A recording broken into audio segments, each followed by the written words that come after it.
News प्रसारण पर सरकार निद भांगिला। अनेक दिनर अभियोग हो आसुवा रास्तार समस्या दूर होबार प्रतिश्रुति स्थानीय लोकों मनरे असरंती खुशी भरी देछि। सुंदरगढ़ जिला कोईडा ब्लॉक मालदा पंचायतर कलमंगठारू भंजपाली रास्ता मित्तल कंपानी खଣି खोलिबा परे कंचामाल परिवहन में अत्याधिक कदर्य अमरण जनता पलटिथिबा बेले लोके स्कूल कॉलेज मेडिकल भली अनेक असुविधार सम्मुखीन होते। फल ओडिशा न्यूज टीवी लाइव रे बारंबार न्यूज प्रसारण में अभियोग करा। एही न्यूज प्रसारणर बड़ प्रभाव देखा मिली कलमंगठारू भंजपाली मुख्य रास्तार। एते अभियोग पर निद भांगिला सरकार। डीएमएफ फंड्रु गोटे मास भितर नूतन रास्ता निर्माण बा रास्तार समस्या दूर करने को प्रतिश्रुति देइछंती, जहाँ गत शनिवार दिन शुभ मुहूर्त में रास्तार शुभारंभर पूजार्चना करी लोकमानक मन किणी नेइछंती सरकार।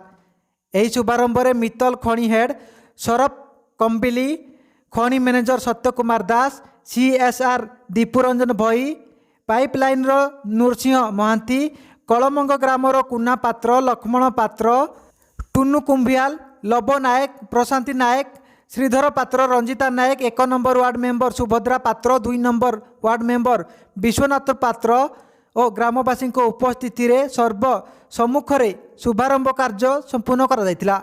स्थानीय लोके रास्ता पाई अनेक असुविधार अभियोग करि आसुथुबा बेले रास्ता तैयारी प्रतिश्रुति पाइबा परे न्यूज प्रसारण करिथिबा सांबादिक मानकु धन्यवाद जणाइछंती स्थानीय लोके।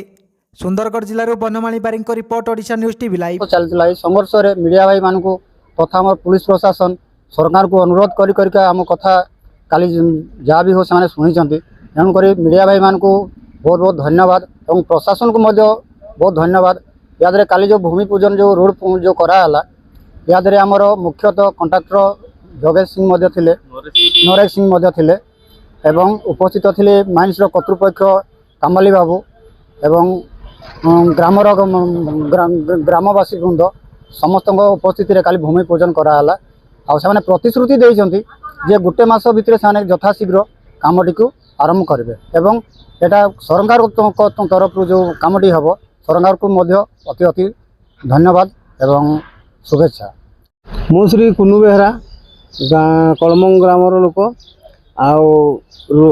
रोड प्रथम रू आरडी रोड थिला सेते बेले भलो थिला जहा कि कोईडा मेडिकल फेडिकल 8 बजार जीवा लगी 10 मिनिट रे पहुंची जाउथलु।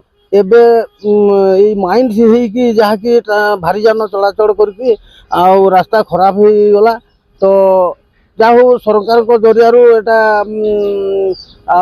कंपनी को कही कि कामटा करा जाउची डीएमओ फंड रु ताकर को धारणा रे पैसा पत्र आनिकी करेबे रोडटा पाए कंक्रीट रोड हेबा पे काली उद्घाटन हेजी।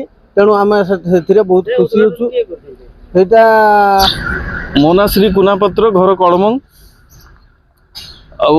जो जाओ बहुत खुशी लगुच जे काली ए रास्ता पाई पूजा कले श्री नरेश सिंह डीएमओ फंड रु ए रास्ता टी हम भंजपाली ठारू कलमंग पर्यंत कंक्रीट रास्ता हम। तेणु आम ग्रामवासी बहुत खुशी अच्छु। मारो कुंडिया कौन आज रास्ता पाई कौन कहबे? रास्ता पाई कौन कहबी आ रास्ता पाई रास्ता तो हेउची आमर खुशी अच्छा पानी पुणा भी सब हेउ पानी हेउ रास्ता हेउ हेला खुशी।